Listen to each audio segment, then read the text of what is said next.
ന്യൂനപക്ഷ സമുദായങ്ങളെ താലോലിച്ചും സിപിഎമ്മിനെ വീണ്ടും കടന്നാക്രമിച്ചും P V Anwar MLA. ഭൂരിപക്ഷ പ്രീണനമാണ് സിപിഎം ലക്ഷ്യമിടുന്നതെന്ന് പി വി അൻവർ. ഇത് ന്യൂനപക്ഷ സമുദായത്തെ എതിരാക്കും. ഇപ്പോഴത്തെ നിലപാട് സിപിഎമ്മിനെ തകർച്ചയിലെത്തിക്കും. ജനങ്ങൾ മാറി ചിന്തിക്കും. അമിത മുസ്ലിം പ്രീണനം എന്നത് സിപിഎമ്മിന്റെ തെറ്റിദ്ധാരണയെന്നും അൻവർ മലപ്പുറത്ത് മാധ്യമങ്ങളോട് പറഞ്ഞു.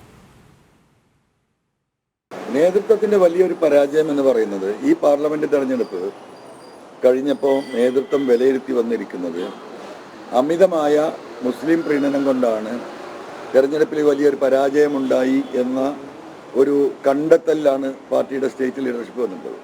അത് തീർത്തും തെറ്റാണ് എന്ന് വിശ്വസിക്കുന്ന ഒരാളാണ് ഞാൻ. കാരണം അങ്ങനെ ഒരു ചർച്ച ഈ സംസ്ഥാനത്ത് നടന്നതായിട്ട് നമ്മളാരും കണ്ടിട്ടില്ല. ഇവിടെ യഥാർത്ഥത്തിൽ ഈ ഗവൺമെന്റിനെ ഈ രീതിയിൽ പരാജയപ്പെടുത്തിയത് പാർലമെന്റ് തെരഞ്ഞെടുപ്പിൽ ഇവിടുത്തെ പോലീസിങ് തന്നെയാണ്.